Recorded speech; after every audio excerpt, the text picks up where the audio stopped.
Kadamba news ಫಸ್ಟ್ಗೆ ಸ್ವಾಗತ. ಮುಖ್ಯಾಂಶಗಳು. ಜಾತಿ ನಿಂದನೆ ಉದ್ದೇಶವಿಲ್ಲದಿದ್ದರೆ ಎಸ್ಸಿ/ಎಸ್ಟಿ ಕಾಯ್ದೆ ಅನ್ವಯವಾಗದು. ಜಾತ್ರೆಗೆ ಬರುವ ಸಾರ್ವಜನಿಕರಿಗೆ ಮೂಲಭೂತ ಸೌಕರ್ಯ ಒದಗಿಸುವಂತೆ ಸಂಬಂಧಿಸಿದ ಅಧಿಕಾರಿಗಳಿಗೆ ಮನವಿ. ವೆಂಕಟರಮಣ ದೇವಸ್ಥಾನದಿಂದ ಬಸವೇಶ್ವರ ವೃತ್ತದವರೆಗೆ ಪ್ರಭು ಶ್ರೀರಾಮನ ಮೂರ್ತಿಯ ಮೆರವಣಿಗೆ. ಶ್ವೇತಾ ಭಟ್ ಅವರಿಗೆ ಇಂಡಿಯಾ ಬುಕ್ ಆಫ್ ರೆಕಾರ್ಡ್ಸ್ನ IBR ಅಚೀವರ್ ಗೌರವ. ಫೆಬ್ರವರಿ 11ರಂದು 9ನೇ ಕನ್ನಡ ಸಾಹಿತ್ಯ ಸಮ್ಮೇಳನ ಜರುಗಲಿದೆ. ಪಾಲಕರು ಮಕ್ಕಳಿಗೆ ಶಿಕ್ಷಣದ ಜೊತೆಗೆ ಉತ್ತಮ ಸಂಸ್ಕಾರ ನೀಡಬೇಕು. ಉತ್ತರ ಕನ್ನಡ ಜಿಲ್ಲೆಯ ಜನರ ಕುಡಿಯುವ ನೀರಿನ ಸಮಸ್ಯೆ ಬಗೆಹರಿಸಬೇಕು. ಅನಂತಮೂರ್ತಿ ಹೆಗಡೆ.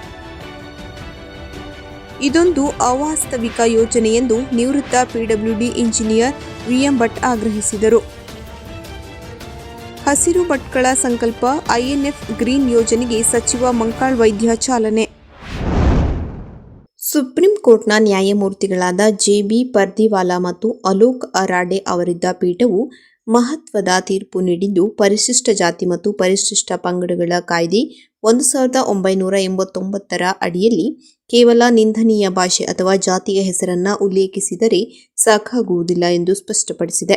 ಕೇಶವ್ ಮಹತೋ ವಿರುದ್ಧದ ಪ್ರಕರಣದಲ್ಲಿ ನ್ಯಾಯಾಲಯವು ಕಲಂ 3/1 R ಮತ್ತು 3/1 S ಅಡಿಯಲ್ಲಿ ಅಪರಾಧ ಸಾಬೀತಾಗಲು 2 ಮುಖ್ಯ ಷರತ್ತುಗಳಿವೆ. ಅದರಂತೆ ದೂರುದಾರರು SC/ST ಸದಸ್ಯರಾಗಬೇಕು ಮತ್ತು ಅವಮಾನ ಅಥವಾ ಬೆದರಿಕೆ ಜಾತಿಯ ಆಧಾರದ ಮೇಲೆ ಇರಬೇಕು. ಅವಮಾನಿಸುವ ಉದ್ದೇಶದಿಂದ ಜಾತಿಯ ಕಾರಣದಿಂದಲೇ ಮಾಡಲ್ಪಟ್ಟಿದ್ದರೆ ಮಾತ್ರ ಅಪರಾಧವಾಗುತ್ತದೆ. ಕೇವಲ ಅಸಭ್ಯ ಭಾಷೆ ಬಳಸಿದರೆ ಸಾಕಾಗಲ್ಲ ಎಂದು ಪೀಠ ತಿಳಿಸಿದೆ. ಅಭಿಯೋಗಗಳು ಜಾತಿ ಹೆಸರನ್ನ ನಿಂದನೆಯ ರೂಪದಲ್ಲಿ ಬಳಸುವುದನ್ನು ತೋರಿಸಬೇಕು ಮತ್ತು ಸಾರ್ವಜನಿಕ ಸ್ಥಳದಲ್ಲಿ ನಡೆದಿರಬೇಕು ಎಂದು ನ್ಯಾಯಾಲಯ ಒತ್ತಿ ಹೇಳಿದೆ. ಈ ತೀರ್ಪು ಕಾಯ್ದೆಯ ದುರುಪಯೋಗ ತಡೆಯಲು ಮತ್ತು ನಿಜವಾದ ಜಾತಿ ದೌರ್ಜನ್ಯಗಳನ್ನು ಗುರುತಿಸಲು ಸಹಾಯವಾಗಲಿದೆ ಮತ್ತು ನ್ಯಾಯತಜ್ಞರು ಅಭಿಪ್ರಾಯಪಟ್ಟಿದ್ದಾರೆ. ಪ್ರಕರಣದಲ್ಲಿ ಆರೋಪಿ ವಿರುದ್ಧದ ಪ್ರಕರಣ ರದ್ದುಪಡಿಸಲಾಗಿದೆ. ಕರ್ನಾಟಕದ ಸುಪ್ರಸಿದ್ಧ ಶಿರಸಿ ಶ್ರೀ ಮಾರಿಕಾಂಬಾ ಜಾತ್ರೆ ಪ್ರಯುಕ್ತ ಭಕ್ತಾದಿಗಳು ಹಾಗೂ ಸಾರ್ವಜನಿಕರಿಗೆ ಮೂಲಭೂತ ಸೌಕರ್ಯ ಒದಗಿಸುವ ಕುರಿತು ಬುಧವಾರ ಸಹಾಯಕ ಆಯುಕ್ತರಿಗೆ, ತಹಶೀಲ್ದಾರರಿಗೆ ಹಾಗೂ ನಗರಸಭೆ ಪೌರಾಯುಕ್ತರಿಗೆ ಬಿಜೆಪಿ ನಗರ ಮಂಡಳ ವತಿಯಿಂದ ಮನವಿ ಸಲ್ಲಿಸಿದರು.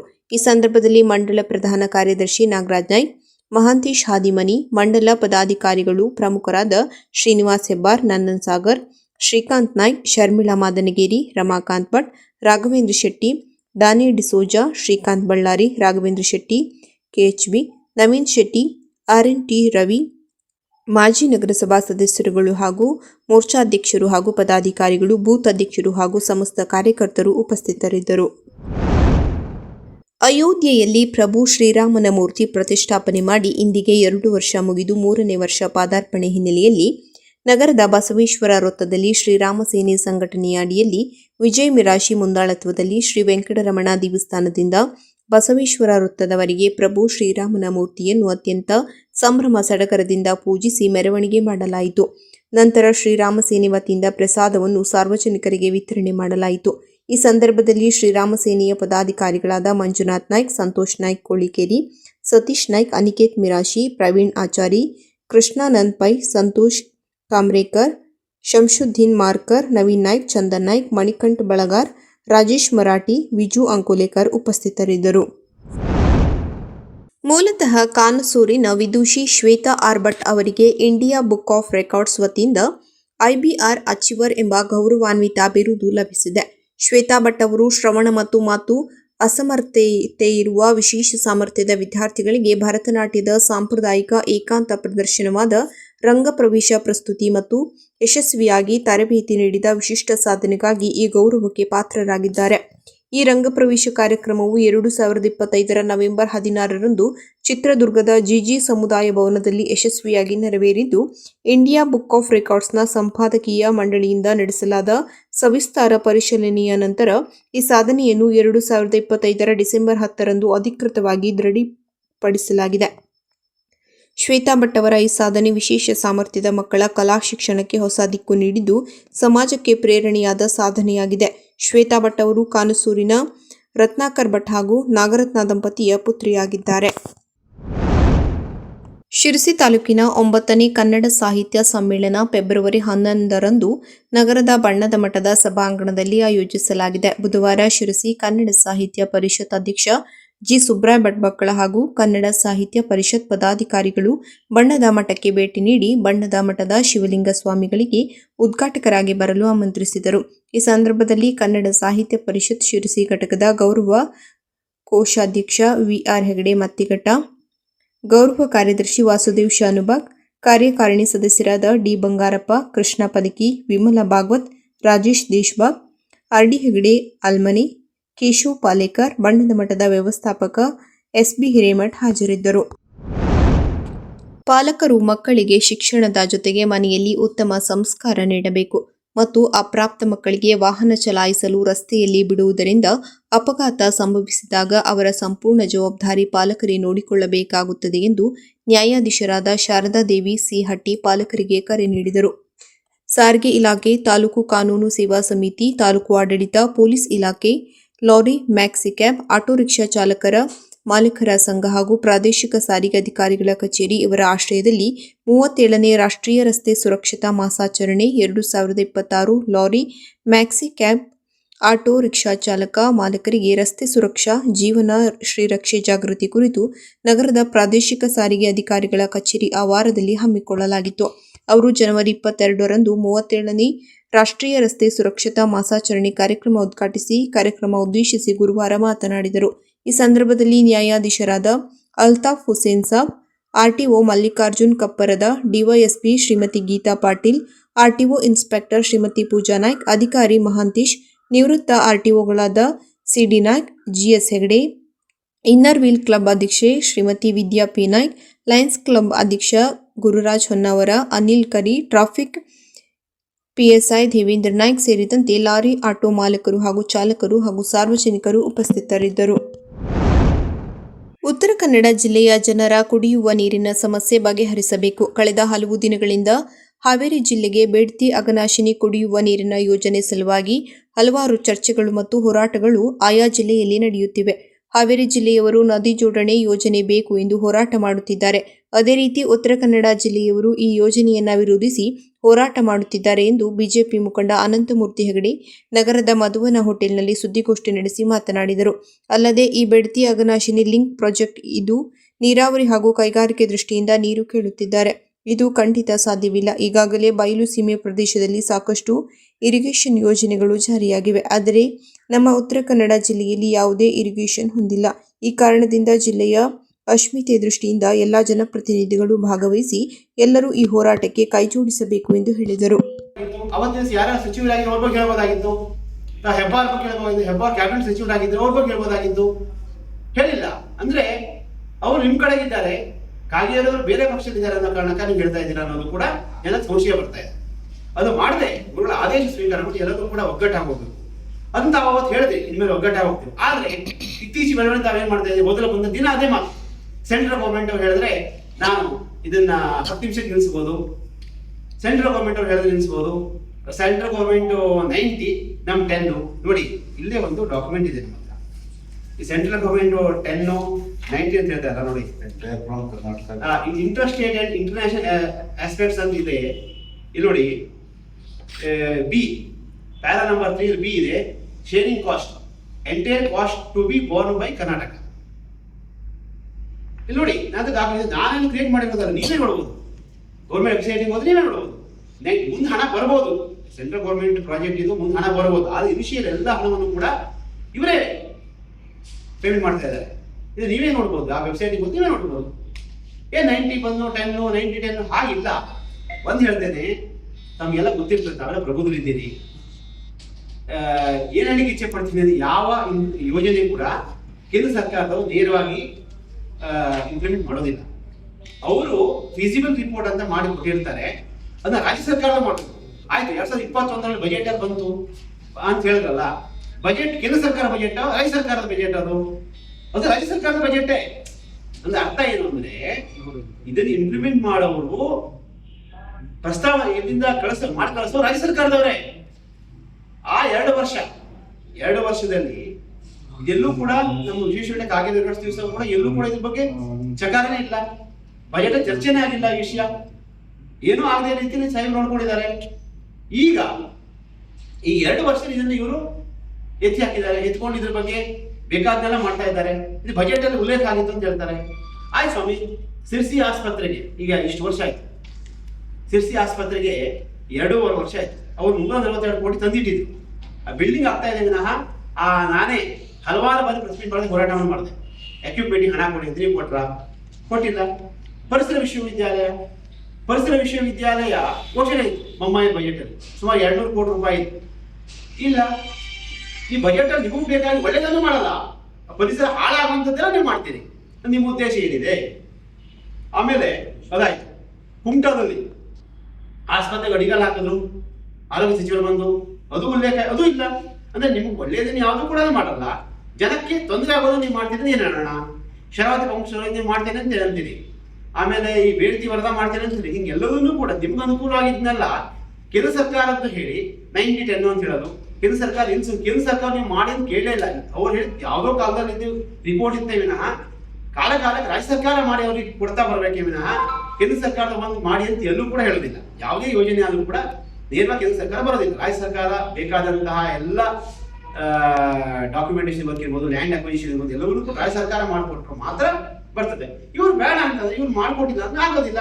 ಆಯ್ತು, ಈ ಮನೆ ಹೇಳ್ತಾರಲ್ಲಪ್ಪ, ಇವ್ರು ಪಕ್ಕದಲ್ಲೇ ಬಂದು ಡಿ ಕೆ ಶಿವಕುಮಾರ್ ಹೇಳ್ತಾರೆ, ನಾನು MOU ಸೈನ್ ಮಾಡ್ಕೊಂಡು ಬಂದೆ ಅಂದ್ರೆ. ಅಂದ್ರೆ MOU ಸೈನ್ ನೀವು ಮಾಡ್ಕೊ ಬಂದೆ ಅಂದ್ರೆ ಹಿಂದೆ MOU ಆಗಿರ್ಲಿಲ್ಲ ಅಂತ ಅರ್ಥ ಅಲ್ವಾ? ಹೌದಲ್ಲ? ನಾನೀಗ MOU ಸೈನ್ ಮಾಡ್ಕೊಂಡು ಬಂದೆ ಅಂತ ಹೇಳಿದ್ರು, ಅಲ್ಲಿ MOU ಆಗಿಲ್ಲ ಅಂತ ಅರ್ಥ. ನೀವು MOU ಮಾಡಿದ್ದೀರಾ, ಈ 2 ವರ್ಷದಲ್ಲಿ ನೀವು MOU ಮಾಡಿದ್ದೀರಾ ಅಂತ ಅರ್ಥ ಅಲ್ವಾ? ಅದರಿಂದ ಇದೆಲ್ಲವೂ ಕೂಡ ಈ ರೀತಿ ನಾವು ಮಾತಾಡ್ತಾ ಹೋದ್ರೆ ಈ ಜನರ ಹಿತವನ್ನು ಬಲಿ ಕೊಡಬೇಕಾಗತ್ತೆ. ನಾನು ಬಂಗಾಳ ವಿಜಯ್ ಹೇಳ್ತೇನೆ, ಈ ರೀತಿಯ ಲೂಸ್ ಸ್ಟಾಕ್ಸ್ ಗಳನ್ನು ಮಾತ್ರ ಫಸ್ಟ್ ಕೊಡ್ಬೇಕು. ಹೋದರ ಬಂದಲ್ಲಿ ಕೇಂದ್ರ ಸರ್ಕಾರ 90, ನಮ್ಮ 10, ಆಯ್ತಾ? ಕೇಂದ್ರ ಸರ್ಕಾರ ಕೊಡುಗೆ ಈ ರೀತಿಯೆಲ್ಲ. ಅವತ್ತು ನೀವು ಸಿರ್ಸಿ ಮತ್ತೆ ಏನ್ ಹೇಳಿದಿರಿ? ಸ್ವಾಮಿಗಳ ಆದೇಶ ಆಗಿದೆ, ಸ್ವಾಮಿಗಳು ನಮ್ ಹಿತಕ್ಕಾಗಿ ಮಾಡ್ತಾರೆ, ಸ್ವಾಮಿಗಳ ಆದೇಶ ಕೂಡ ಮುಗಿದೋಯ್ತು, ನಾವು ಇನ್ಮೇಲೆ ಇದನ್ನ ಎಲ್ಲರೂ ಸೇರ್ಕೊಂಡು ಇದನ್ನ ಈ ಯೋಜನೆ ನಿಲ್ಲಿಸಲಿಕ್ಕೆ ಪ್ರಯತ್ನ ಮಾಡ್ತೇವೆ ಅಂತ ಹೇಳಿದಿರಿ. ತಾವು ಹೇಳಿದಿರಿ, ಇದೇ ಮಾತು ಹೇಳ್ಬೇಕು. ಹಿಂದೊಂದು ಮಾತಾಡೋದು ಮುಂದೊಂದು ಮಾತಾಡೋರಿಗೆ ಬೇರೆ ಶಬ್ದವನ್ನು ಜನ ಮಾತಾಡ್ತಾರೆ. ಮಂಗಳ ವೈದ್ಯರೇ, ನಾನು ನೇರವಾಗಿ ಹೇಳ್ತೇನೆ, ಈ ರೀತಿ ಧೋರಣೆ ಬೇಡ. ಎಲ್ಲರೂ ಕೂಡ ಒಟ್ಟಾಗಿ ಹೋಗೋಣ. ತಾವು ಹಿರಿಯರಿದ್ದಾಗಿ, ತಾವು ಸೀನಿಯರ್ ಆಗಿದ್ದೀರಿ, ರಾಜಕೀಯದ ತಮ್ಮ ಅನುಭವ ಇದೆ, ಎಲ್ಲರೂ ತಾವು ಸೀನಿಯರ್ ಇದ್ದೀರಿ. ಎಲ್ಲರೂ ಕೂಡ ಒಂದಾಗಿ ತೆಗೆದುಕೊಂಡು ರಾಜಕೀಯ ಪಕ್ಷಗಳು ಪರಸ್ಪರ ಕೆಸರು ಎರಚಾಟವನ್ನು ಮಾಡಿಕೊಳ್ಳದೆ ಗುರುಳ ಆದೇಶಕ್ಕೆ ನಾವು ತಲೆಬಾಗಿ ನಡೆಯೋಣ ಅಂತ ಹೇಳ್ತಾ, ಇದೊಂದು ಅವಾಸ್ತವಿಕ ಯೋಜನೆ ಎಂದು ನಿವೃತ್ತ PWD ಇಂಜಿನಿಯರ್ VM ಭಟ್ ಆಗ್ರಹಿಸಿದರು. ನಂತರ ಮಾತನಾಡಿದ ನಿವೃತ್ತ PWD ಇಂಜಿನಿಯರ್ VM ಭಟ್ ಅವರು, ರಾಯಚೂರು ಜಿಲ್ಲೆಯ SC ಮತ್ತು ST ಜನರು ಇರುವ ಪ್ರದೇಶಕ್ಕೆ ಕುಡಿಯುವ ನೀರು ಇದಾಗಿದೆ ಎಂದು ಸುಳ್ಳು ಹೇಳಿ ನೀರು ಪಡೆಯುವ ಹುನ್ನಾರವನ್ನು ಗದಗ ಹಾವೇರಿ ಸಂಸದ ಬಸವರಾಜ ಬೊಮ್ಮಾಯಿ ನಡೆಸಿದ್ದಾರೆ ಎಂದು ಆರೋಪಗೈದರು. ಅಲ್ಲದೆ ಪ್ರವಾಸೋದ್ಯಮ ಹೆಸರಿನಲ್ಲಿ ಉತ್ತರ ಕನ್ನಡ ಜಿಲ್ಲೆಯ 2 ನದಿಗಳನ್ನು ಹಾಳು ಮಾಡುವ ಉದ್ದೇಶ ಮತ್ತು ಜೊತೆಗೆ ಉತ್ತರ ಕನ್ನಡ ಜಿಲ್ಲೆಯ ಪ್ರವಾಸೋದ್ಯಮ ಈ ಯೋಜನೆಯನ್ನು ಸಂಪೂರ್ಣ ಹಾಳು ಮಾಡುವ ಉದ್ದೇಶ ಈ ನದಿ ಜೋಡಣೆ ಲಿಂಕ್ ಪ್ರಾಜೆಕ್ಟ್ ಹೊಂದಿದೆ. ಇದನ್ನು ಮುಂದುವರೆಸಲು ಕಾಂಗ್ರೆಸ್ ಸರ್ಕಾರ ಬಿಡಬಾರದು ಎಂದು ಆಗ್ರಹಿಸಿದರು. ಮತ್ತು ಉತ್ತರ ಕನ್ನಡ ಜಿಲ್ಲೆಗೆ 40 ವರ್ಷದ ಹಿಂದೆಯೇ ನಮ್ಮ ಬನವಾಸಿಗೆ ಇರಿಗೇಷನ್ ಆಗಿದ್ದು ಬಿಟ್ಟರೆ ಇವತ್ತಿನವರೆಗೂ ಯಾವುದೇ ಒಂದು ಇರಿಗೇಷನ್ ಮಾಡಿಲ್ಲ. ಅದಕ್ಕಾಗಿ ಸರ್ಕಾರ ಮೊದಲು ಉತ್ತರ ಕನ್ನಡ ಜಿಲ್ಲೆಗೆ ಇರಿಗೇಷನ್ ಮಾಡಲು ಅನುದಾನ ನೀಡಿ ಇಲ್ಲಿಯ ಜನರ ಕುಡಿಯುವ ನೀರಿನ ಬವಣೆಯನ್ನ ಮೊದಲು ನಿಭಾಯಿಸಿ ಮತ್ತು ನಮಗೆ ಚೆಕ್ ಡ್ಯಾಂ ಕಟ್ಟಿಕೊಡಿ ಎಂದು ಸರ್ಕಾರಕ್ಕೆ ಆಗ್ರಹಿಸಿದರು. ಅಲ್ಲದೆ ಈ ಯೋಜನೆಯಿಂದ ನಮ್ಮ ನದಿಗಳು ಬತ್ತಿ ಹೋಗುತ್ತವೆ, ನಮ್ಮ ನದಿಯನ್ನು ನಮಗೆ ಕೊಡಿ. ಇದು ಅವಾಸ್ತವಿಕ ಯೋಜನೆ, ಪರಿಸರ ಹಾಳು ಮಾಡುತ್ತದೆ, ಪ್ರವಾಸೋದ್ಯಮ ಹಾಳು ಮಾಡುತ್ತದೆ ಎಂದು ಬಲವಾಗಿ ಖಂಡಿಸಿದರು. ನಂತರ ಮಾತನಾಡಿದ ಹಾಲಪ್ಪ ಜಕ್ಲಣ್ಣನವರು, ಮೊದಲು ನಮ್ಮ ಜಿಲ್ಲೆಗೆ ನೀರು ಕೊಡಿ ಹಾಗೂ ಚೆಕ್ ಡ್ಯಾಂ ಕಟ್ಟಿಕೊಡಿ, ಇಲ್ಲವಾದರೆ ನಿಮ್ಮ ತಂತ್ರಕ್ಕೆ ಪ್ರತಿತಂತ್ರ ವರದಿಯನ್ನು ಆರ್ಥಿಕ ತಜ್ಞರಿಂದ ವಿಜ್ಞಾನಿಗಳಿಂದ ಸಿದ್ಧಪಡಿಸಿ ಸರ್ಕಾರಕ್ಕೆ ವರದಿ ಸಲ್ಲಿಸುತ್ತೇವೆ ಎಂದು ಹೇಳಿದರು. ನಮಗೆ ವಿರೋಧಕ್ಕೆ ಪ್ರತಿಯಾಗಿ ನಮ್ಮ ಹತ್ರ ಪ್ರತಿತಂತ್ರ ಇತ್ತು. ಪ್ರತಿತಂತ್ರ ಅಂದರೆ ಹಿಂಗೆ ಹೇಳಿದ್ರು, ಕುಡಿಯುವ ನೀರಿಗೆ ನಮಗೆಲ್ಲ ಕೊಟ್ವಿ, ನಮ್ಗೆ ಇಲ್ಲಿರೋ ರೈತರಿಗೆಲ್ಲರಿಗೂ ಇದರಿಂದ ಎಷ್ಟು ಸಾಧ್ಯ ಐತಿ ನೀರು ಕೊಡ್ರಿ, ನಮ್ಮಲ್ಲಿ ಹರಿಯುವ ನೀರಿನ ಪೂರ್ಣ ಬಳಕೆ ಎಷ್ಟು ಇಲ್ಲಿ ಬೇಕೋ ಅಷ್ಟನ್ನ ಮಾಡಿ ಮಿಗಿತಿ ನೀರನ್ನು ನೀವು ಎಲ್ಲರೂ ಕೊಟ್ಕೊಡ್ರಿ, ಕೊಡಿದ್ರೆ ಅದ್ರ ಜೊತೆಗೆ ಎಲ್ಲ ಮುಗಿದು ಇನ್ನೂ ಉಳಿತತಿ ನೀರು ಅಂದ್ರೆ ಮತ್ತಲ್ಲಿ ನಿರಾಶ್ರಿತರಾಗ್ತಾರೆ. ಎಲ್ಲ ಆದಾಗ್ಯೂ ಅವರಿಗೆ ಅವರ ಪುನರ್ವಸತಿ ಹೇಗೆ, ಅದಕ್ಕಾಗಿ ನನಗೆ ಬಹಳ ದಿವಸದಿಂದ ಯೋಚನೆ ಏನು, ನಮ್ಮಲ್ಲಿ ಪ್ರತಿಯಾದ ಒಂದು ಯೋಜನೆ ಇಕೋಸಿಸ್ಟಮ್ ಮೇಲೆ ಇರಲಿ, ಟೂರಿಸಂ ಮೇಲೆ ಇರಲಿ, ಕುಡಿಯೋ ನೀರಿನ ಮೇಲೆ ಇರಲಿ, ಸರ್ ಕುಡಿಯೋ ನೀರಿನ ಮೇಲೆ ಇರಲಿ, ಇರಿಗೇಷನ್ ಇರಲಿ, ನಾವೇ ಒಂದು ಅವ್ರೇನು ಸರ್ಕಾರದ ತಯಾರು ಮಾಡಿ ನೀರು ಕೊಡ್ತಾರೆ. ಇಲ್ಲ ನೀರು ಇಲ್ಲೇ ಬೇಕು ನಮಗೆ, ಇಂತಿಂಥ ಅವಶ್ಯಕತೆಗಳಿಗೆ ಬೇಕು ಅನ್ನುವ ಯೋಜನಾ ವರದಿ ನಾವೇ ತಯಾರು ಮಾಡಬೇಕಂದ್ರೆ ಸರ್ಕಾರದಲ್ಲಿ ಕೊಟ್ಟ ನಮ್ಗೆ ಸಂಬಳ ಕೊಡ್ತಾರ, ಟಿ ಎ ಕೊಡ್ತಾರೋ, ಅದಕ್ಕಾಗಿ ಇದು ಬಹಳ ಮುಖ್ಯ. ಇಂಥ ಒಂದು ತಜ್ಞರು, ಸಾಮಾಜಿಕ ಚಿಂತಕರು ಹೇಗೆ ಯೋಜನೆ ಮಾಡಬಹುದು, ನಾವೇ ಒಂದು ತಯಾರು ಮಾಡಲಿಕ್ಕೆ ಸರ್ಕಾರ ಹೆಂಗೆ ಒಂದು ಇವ್ರನ್ನ ನೇಮಿಸ್ತೈತ ತಜ್ಞರನ್ನ, ನಾವು ನಮ್ಮ ಜಿಲ್ಲೆಯವರು ಇರ್ಬೋದು, ಹಿತಾಸಕ್ತರು, ಬೇರೆ ಹೊರಗಿನವ್ರು ಇರ್ಬೋದು, ತಂತ್ರಜ್ಞರು ಎಲ್ಲರನ್ನೂ ಕೂಡ್ಕೊಂಡು ನಮ್ಮದೇ ಒಂದು ಸಮಿತಿ ಅಥವಾ ಸಮಿತಿಗಳು ಇವುಗಳನ್ನು ಮಾಡಲಿಕ್ಕೆ ಸರ್ಕಾರ ನಮಗೆ ದುಡ್ಡು ಕೊಡಬೇಕು. ಇವ್ರ ಒಂದು ಸಂಘಟನೆ ಐತಿ, TSS ಐತಿ, TMS ಐತಿ, ನಮ್ಮ ಕೊಳ್ಳ ಯೋಜನೆ ನಮ್ಮ ಸ್ವಾಮಿದಾರು. ಅಂದ್ರೆ ಪ್ರತಿಯಾದ ಒಂದು ನಮ್ಮ ಹತ್ರ ಇಲ್ಲ ಅಂದ್ರೆ ನಾವು ಬರೀ ಬಾಯ ಕೇಳೋದು ಇವು ಬಿಡಿ ಆದ ಕೆಲಸಗಳು ಇದರಿಂದ ನಿಲ್ಲೋದಿಲ್ಲ. ಹಾಗಾಗಿ ಸರ್ಕಾರ ತಾನು ಏನು ಇಂಥಲ್ಲಿ ನೀರು ಒಯ್ಬೇಕು, ಅಂತಲ್ಲಿ ನೀರು ಒಯ್ಬೇಕು ಕೊಡಗೆ ನಾವೇನೇನು ಬಿಡಿ ಆಗಿ ಹೇಳಿದಕ್ಕೆ ಅವರು ತಜ್ಞರ ವರದಿ ತರ್ತಾರೆ. ಅದಕ್ಕೆ ಪ್ರತಿ ತಜ್ಞರ ವರದಿ ನಮ್ಮಲ್ಲಿ ತಯಾರಾಗುವ ಹಾಗೆ ಅದಕ್ಕೆ ಬೇಕಾಗುವ ಆರ್ಥಿಕ ಸಂಪನ್ಮೂಲಗಳನ್ನ ಯಾರು ಕುಡ್ಕೊಂಡು ಮಾಡ್ತಾರೆ ಅವ್ರಿಗೆ ಕೊಡಬೇಕು. ಇಲ್ಲ ನಾನು ಬಗ್ಗೆ ಬಿಟ್ಕೊಡೋಣ, ನಮ್ದೆಲ್ಲ ಕಳ್ಕೊಂಡು. ಇದು ಒಂದು. ಇನ್ನು ಏನ್ ಹೇಳ್ತತಿ ಸಂವಿಧಾನ, ಏನ್ ಹೇಳ್ತದೆ? ಆರೋಗ್ಯವಂತರಾಗಲು ಮತ್ತು ಆಸ್ಪತ್ರೆಗಳಿಂದ ದೂರ ಉಳಿಯಲು ಎಲ್ಲರೂ ಗಿಡ ಮರಗಳನ್ನು ಪ್ರೀತಿಸುವ ಮನೋಭಾವ ಬೆಳೆಸಿಕೊಳ್ಳಬೇಕು. ಭಟ್ಕಳ ನಗರವನ್ನು ಕಸಮುಕ್ತ ಹಸಿರು ನಗರವನ್ನಾಗಿ ರೂಪಿಸುವುದು ನಮ್ಮೆಲ್ಲರ ಜವಾಬ್ದಾರಿ ಎಂದು ಮೀನುಗಾರಿಕೆ, ಬಂದರು ಹಾಗೂ ಒಳನಾಡು ಜಲಸಾರಿಗೆ ಸಚಿವ ಮಂಕಾಳ್ ವೈದ್ಯ ಹೇಳಿದರು. ಅವರು ನಗರದ ಇಂಡಿಯನ್ ನವಾಯತ್ ಫೋರಂ ವತಿಯಿಂದ ಹಮ್ಮಿಕೊಳ್ಳಲಾದ INF ಗ್ರೀನ್ ಭಟ್ಕಳ ಯೋಜನೆಗೆ ಚಾಲನೆ ನೀಡಿ ಮಾತನಾಡಿದರು. ಈ ಹಿಂದೆ ನಗರ ಹಸಿರಿನಿಂದ ತುಂಬಿತ್ತು. ಕಾಲಕ್ರಮೇಣ ಮನುಷ್ಯನ ಆಸೆ ಹೆಚ್ಚಿದಂತೆ ಹಸಿರು ಕಡಿಮೆಯಾಗಿದೆ. ಈಗಲಾದರೂ ಎಚ್ಚೆತ್ತುಕೊಂಡು ಮುಂದಿನ ದಿನಗಳಲ್ಲಿ ಮನೆಗಿಂತ ಹೆಚ್ಚಾಗಿ ಆಸ್ಪತ್ರೆಗಳಲ್ಲೇ ಜೀವನ ಕಳೆಯಬೇಕಾಗುತ್ತದೆ ಎಂದು ಸಚಿವರು ಎಚ್ಚರಿಸಿದರು. ಕೇವಲ ಗಿಡ ನೆಡುವುದೇ ಮಾತ್ರ ಸೀಮಿತವಾಗದೆ ನಗರವನ್ನು ಸಂಪೂರ್ಣವಾಗಿ ಕಸಮುಕ್ತಗೊಳಿಸುವುದು, ಶುದ್ಧ ಕುಡಿಯುವ ನೀರು ಹಾಗೂ ನಿರಂತರ ವಿದ್ಯುತ್ ಪೂರೈಕೆಗೆ ಯೋಜನೆ ರೂಪಿಸಲಾಗುತ್ತಿದೆ. ಈ ಕಾರ್ಯದಲ್ಲಿ ಸಾರ್ವಜನಿಕರ ಸಹಕಾರ ಅತ್ಯಗತ್ಯ ಎಂದು ಅವರು ಹೇಳಿದರು. ಈ ಸಂದರ್ಭದಲ್ಲಿ ಉತ್ತರ ಕನ್ನಡ ಜಿಲ್ಲಾಧಿಕಾರಿ ಕೆ. ಲಕ್ಷ್ಮೀಪ್ರಿಯ INF ಸಂಸ್ಥೆಯ ಪರಿಸರ ಸ್ನೇಹಿ ಕಾರ್ಯವನ್ನು ಶ್ಲಾಘಿಸಿದರು. ಗಿಡ ನೆಡುವುದಕ್ಕಿಂತಲೂ ಅದನ್ನು ಸಂರಕ್ಷಿಸುವುದು ಮುಖ್ಯ. ನೆಡಲಾದ ಗಿಡಗಳಿಗೆ ನೀರುಣಿಸಲು ಸ್ಪ್ರಿಂಕ್ಲರ್ ವ್ಯವಸ್ಥೆ ಮಾಡಿರುವುದು ಶ್ಲಾಘನೀಯ. ಇದರ ನಿರ್ವಹಣೆಯನ್ನು ನಗರಸಭೆ ಅಧಿಕಾರಿಗಳು ಕಡ್ಡಾಯವಾಗಿ ನೋಡಿಕೊಳ್ಳಬೇಕು. ನಿರ್ಲಕ್ಷ್ಯ ಕಂಡುಬಂದರೆ ನೇರವಾಗಿ ನನ್ನ ಗಮನಕ್ಕೆ ತರಬೇಕು ಎಂದು ಅವರು ಸೂಚನೆ ನೀಡಿದರು. ನಗರದ ಅಭಿವೃದ್ಧಿಗೆ ಮೀಸಲಿಟ್ಟಿರುವ 50 ಕೋಟಿ CMIDP ಅನುದಾನದ ಪ್ರಸ್ತಾವನೆ ಶೀಘ್ರದಲ್ಲೇ ಅನುಮೋದನೆ ಪಡೆಯಲಿದೆ ಎಂದರು. INF ಗ್ರೀನ್ ಭಟ್ಕಳ ಯೋಜನೆಯ ಸಂಚಾಲಕ ಅರ್ಷದ್ ಮೊಹತೇಶಂ ಮಾತನಾಡಿ, ಗ್ರೀನ್ ಭಟ್ಕಳ ಅಭಿಯಾನವನ್ನು ಪೈಲಟ್ ಯೋಜನೆಯಾಗಿ ಆರಂಭಿಸಲಾಗಿದ್ದು, ಮುಂದಿನ ದಿನಗಳಲ್ಲಿ ಅಂಜುಮನ್ ಜಾಮಿಯಾ ಹಾಗೂ ನಗರದ ವಿವಿಧ ಪ್ರಮುಖ ರಸ್ತೆಗಳಿಗೂ ವಿಸ್ತರಿಸಲಾಗುವುದು ಎಂದರು. ಇಂಡಿಯನ್ ನವಾಯತ್ ಫೋರಂ ಅಧ್ಯಕ್ಷ ಅಫ್ತಾಬ್ ಹುಸೇನ್ ಕೋಲಾ ಪ್ರಾಸ್ತಾವಿಕವಾಗಿ ಮಾತನಾಡಿ ಎಲ್ಲರನ್ನ ಸ್ವಾಗತಿಸಿದರು. ಪ್ರಧಾನ ಕಾರ್ಯದರ್ಶಿ ಆದಿಲ್ ನಾಗಮಠ ಧನ್ಯವಾದ ಅರ್ಪಿಸಿದರು. ಸೈಯದ್ ಗುಫ್ರಾನ್ ಲಂಕಾ ಕಾರ್ಯಕ್ರಮ ನಿರೂಪಿಸಿದರು. ಕಾರ್ಯಕ್ರಮದಲ್ಲಿ ADC ಜಹೀರ್ ಅಹಮದ್, ಮುರ್ಕಜ್ ಖಜೀಫಾ, ಜಮಾಅತುಲ್ ಮುಸ್ಲಿಂ ಪ್ರಧಾನ ಕಾಜಿ ಮೌಲಾನಾ ಖ್ವಾಜಾ ಇಮುದ್ದೀನ್, ಅಕ್ರಮಿ ಮದನಿ ನಜ್ವಿ, ತಹಶೀಲ್ದಾರ್ ನಾಗೇಂದ್ರ ಕೊಳಶೆಟ್ಟಿ, ಪುರಸಭೆ ಅಧಿಕಾರಿಗಳು, INF ಸಂಸ್ಥೆಯ ಪದಾಧಿಕಾರಿಗಳು, ಅಂಜುಮನ್ ಶಿಕ್ಷಣ ಸಂಸ್ಥೆಗಳ ಅಧ್ಯಕ್ಷ ಮೊಹಮ್ಮದ್ ಯೂನುಸ್ ಕಾಜಿಯಾ ಹಾಗೂ ಸಾರ್ವಜನಿಕರು ಭಾಗವಹಿಸಿದ್ದರು. ಕೊನೆಯಲ್ಲಿ ಮತ್ತೊಮ್ಮೆ ಮುಖ್ಯಾಂಶಗಳು.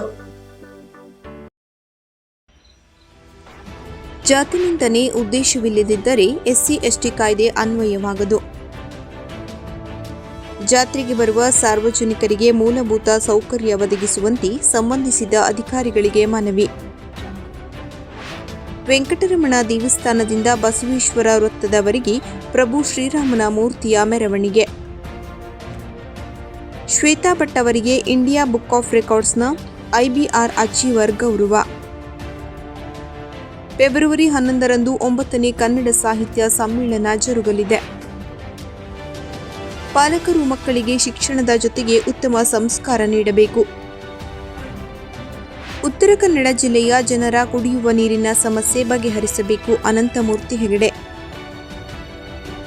ಇದೊಂದು ಅವಾಸ್ತವಿಕ ಯೋಜನೆ ಎಂದು ನಿವೃತ್ತ PWD ಇಂಜಿನಿಯರ್ VM ಭಟ್ ಆಗ್ರಹಿಸಿದರು.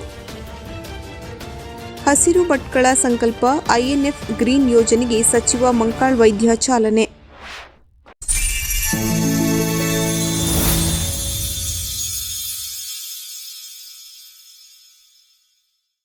ಕದಂಬ ನ್ಯೂಸ್ ಫಸ್ಟ್, ನಿರ್ಭೀತಿಯಿಂದ ನಿಮ್ಮ ಪರವಾಗಿ.